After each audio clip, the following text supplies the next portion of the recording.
নমস্কার, অরিন্দম সেনগুপ্ত অফিসিয়াল জীবনবোধের গল্পে তোমাদের স্বাগত। এখানে আমরা শুনব সেই সব ছোট গল্প যেখানে লুকিয়ে আছে বড় বড় জীবন শিক্ষা। হয়তো গল্পটা সহজ, হয়তো হাস্যরসের, প্রেমের বা অভিমানের, কিন্তু প্রতিটা কথার ভিতরেই আছে একটু দর্শন, একটু অনুপ্রেরণা আর অনেকটা জীবনের সত্য। চলো গল্পে গল্পে খুঁজি জীবনের আলো।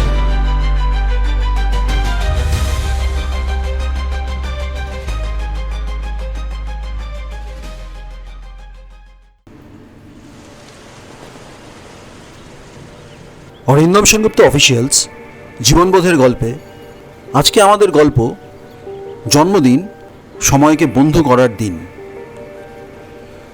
শহরের নাম স্মৃতিনগর। অদ্ভুত এক জায়গা। সেখানে কেউ আর জন্মদিন মনে রাখে না, যেন এক অদৃশ্য হাত প্রতিদিন শহরের ক্যালেন্ডার থেকে জন্মদিনগুলো মুছে দিচ্ছে। এখানে মানুষ জানে না তাদের বয়স কত, কখন জন্মেছিল, কিংবা কবে মোমবাতি নিভিয়ে কেক কেটেছিল। প্রথম দিকে বিষয়টা বড় একটা অস্বাভাবিক বলে মনে হয়নি। কি হয়েছে, বছর গেলে বয়স তো বাড়েই, এই ভেবে সবাই চুপ করেছিল। কিন্তু ধীরে ধীরে সবাই বুঝতে পারল সময় নয়, মানুষজন স্মৃতি হারাচ্ছে। শহরের মাঝখানে একটা পুরনো লাইব্রেরি। সেই লাইব্রেরির রক্ষক বৃদ্ধ মানুষ তারানাথবাবু। তিনি একদিন লক্ষ্য করলেন তার ডায়েরির পাতায় যেখানে ছাত্রছাত্রীদের জন্মদিনের নোট রাখা ছিল সব হঠাৎ ফাঁকা হয়ে গেছে।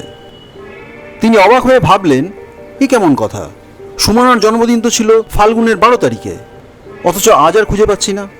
পরের দিন লাইব্রেরিতে আসা ছোট্ট ছেলে রণও বলল, দাদু, মা কেক বানাতে গিয়েছিলেন, কিন্তু হঠাৎই ভুলে গেলেন মার জন্মদিন কোন দিনে। কয়েক সপ্তাহ কেটে গেল। সবাই ধীরে ধীরে ভুলে গেল তারা আসলে কত বছর বয়সী। দোকানদার ভুলে গেলেন কখন ব্যবসা শুরু করেছিলেন। শিক্ষক ভুলে গেলেন কত বছর ধরে পড়াচ্ছেন। আর দম্পতিরা ভুলে গেলেন কত বছর হলো বিয়ের। শহরটা যেন সময়ের বাইরে দাঁড়িয়ে গেল। একদিন এক অদ্ভুত ঘটনা ঘটল। শহরের বাইরে থেকে আসা এক মেয়ে তোরসা একটা ডায়েরি নিয়ে এলো। তাতে সে লিখে রেখেছিল, আজ আমার জন্মদিন, কেউ মনে রাখুক আর না রাখুক আমি জানি। তার কথা শুনে শহরের সবাই অবাক হয়ে গেল। তোরসার ডায়েরির পাতায় তার জন্মদিন স্পষ্ট লেখা ছিল 12ই আষাঢ়। তারানাথবাবু বিস্ময়ে বললেন, তাহলে আমাদের শহরে কোনো অভিশাপ নেমেছে যে স্মৃতি মুছে দেয়, শুধু জন্মদিনের স্মৃতি।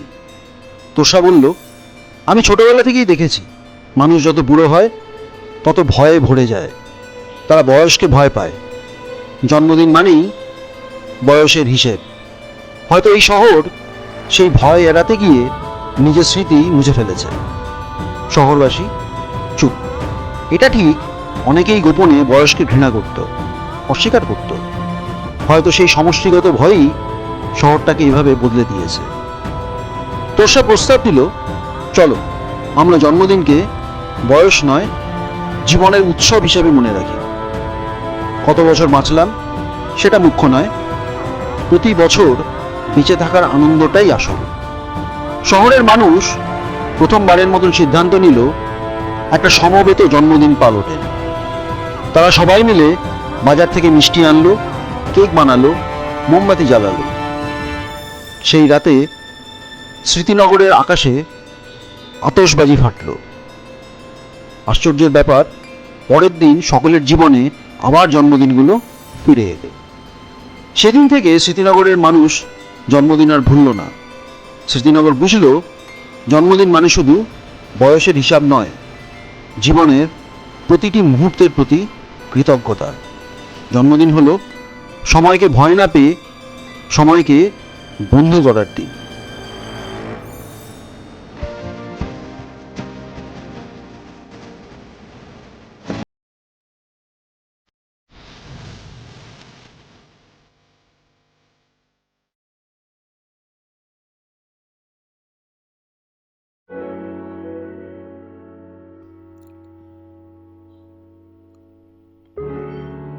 অরিন্দম সেনগুপ্ত অফিসিয়ালস জীবনবোধের গল্পে আজকে আপনারা শুনলেন জন্মদিন সময়কে বন্ধু করার দিন। আজকে আমাদের ছোট গল্পের বড় বার্তাটি হলো, যদি আমরা বয়সের ভয়ে নিজেদের আনন্দ ভুলে যাই তবে সময় আমাদের স্মৃতি কেড়ে নেয়, কিন্তু যদি প্রতিটি বছরকে উৎসবের মতো বাঁচিয়ে রাখি তবে সময়ও আমাদের বন্ধু হয়ে ওঠে।